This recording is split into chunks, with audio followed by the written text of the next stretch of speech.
ઓમ ગણેશ હર હર મહાદેવ। હવે આ વખતે વૈશાખી અમાવસ્યા એ શનિવાર યુક્ત છે, એટલે શનિવારી અમાસ છે ને એ દિવસે પાછી શનૈશ્વર જયંતિ પણ છે। હવે જે લોકોની કુંડલીમાં શનિના કારણે જે બહુ પીડિત થઈ રહ્યા છે, જેને સાડાસાતી ચાલી રહી છે, કોઈને નાની પનોતી ચાલી રહી છે, કોઈની શનિની મહાદશા ચાલી રહી છે, કોઈની જન્મ કુંડલીમાં શનિ કેતુ, શનિ રાહુ, શનિ ચંદ્ર, શનિ મંગળ કે શનિ સૂર્યની આવી કોઈ અરિષ્ટ યુતિઓ છે અને એના કારણે ક્યાંક ને ક્યાંક ઘરમાં કલહ થતો હોય છે, ક્લેશ થતો હોય છે, માનસિક અશાંતિનો અનુભવ થતો હોય છે, ઘણા સંઘર્ષો કરવા પડતા હોય છે, તો એવા લોકો માટે આ અમાવસ્યા બહુ જ ઉત્તમ રહેશે।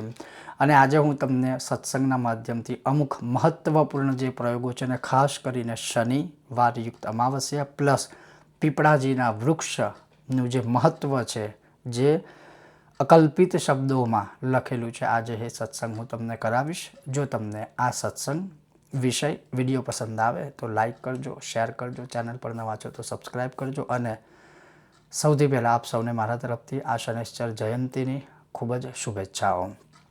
હવે એ દિવસે તમારું જે કંઈ નિત્ય પૂજાપાઠ આદિ કરતા હોય કરી લેવું। જો તમે ઘરે જ છો તો સ્નાન આદિ કરીને, અને જો તીર્થોમાં પણ સ્નાન કરવું હોય તો શનિવારી અમાવસ્યાએ તીર્થોમાં સ્નાન કરવાનું પણ મહત્ત્વ ઘણું બધું છે। તો તમારું નિત્ય પૂજાપાઠ આદિ થઈ જાય પછી તમે પીપળાજીના વૃક્ષ આગળ જાઓ। સૌથી પહેલાં પીપળાજીના વૃક્ષને સ્પર્શ કરજો। સ્પર્શ કરવા માત્રથી પણ પીપળાજીને શનિવારે સ્પર્શ કરવા માત્રથી ગમે તેવા પાપો હોય છે એ વિનાશ પામે છે, પિતૃઓ ખૂબ રાજી થાય છે અને બ્રહ્મા વિષ્ણુ મહેશની પણ કૃપા પ્રાપ્તિ થતી હોય છે।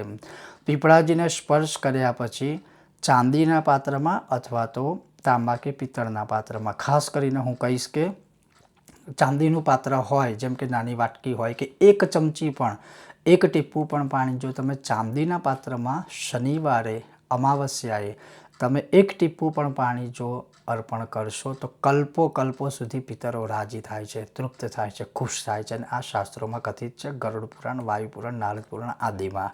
હવે એ થઈ જાય, તમે જળ ચડાવી દીધું, તો જો તમે ચાહો તો જળમાં કાળા તલ છે, કંકુ છે, ચંદન છે, આ બધું ફૂલ છે, આ બધું અર્પણ કરી શકો ને ખાલી જળ એકલું અર્પણ કરશો તો પણ ચાલશે। જ્યારે જળ અર્પણ કરો ત્યારે બોલવું શું?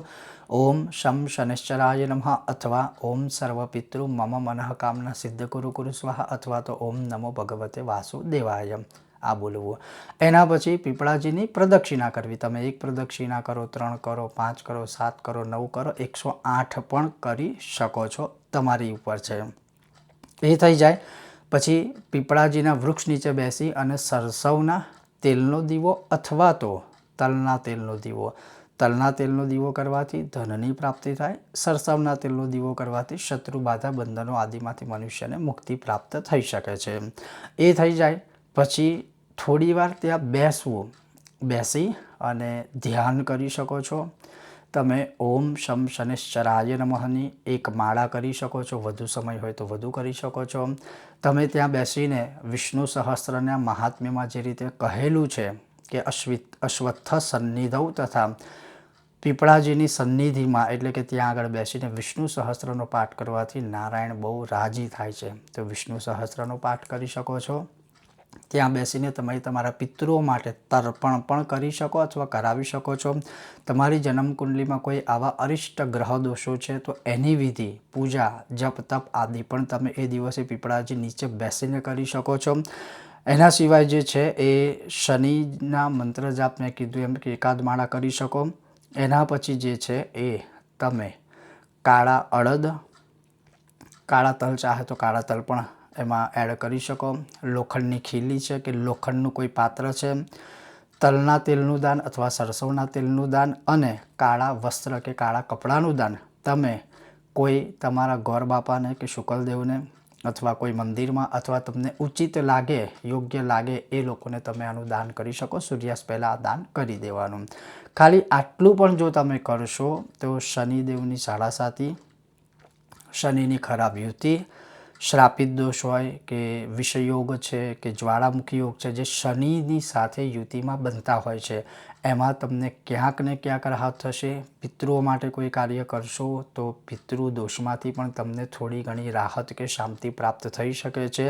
તો કહેવાનો અર્થ છે કે તમારાથી આમાંથી જે પણ થઈ શકે એટલું કરો, અને કશું ના થાય તો પીપળાજીને સ્પર્શ તો શનિવારે અવશ્ય કરવો. અને એમાંય ખાસ કરીને આ અમાવસ્યા જે છે એ અમાવસ્યાએ તો ખાસ શનિદેવની કૃપા માટે, બ્રહ્મા વિષ્ણુ મહેશની કૃપા માટે, પિતૃઓની કૃપા માટે અને નારાયણની કૃપા માટે પીપળાજીને સ્પર્શ તો કરવો જ જોઈએ.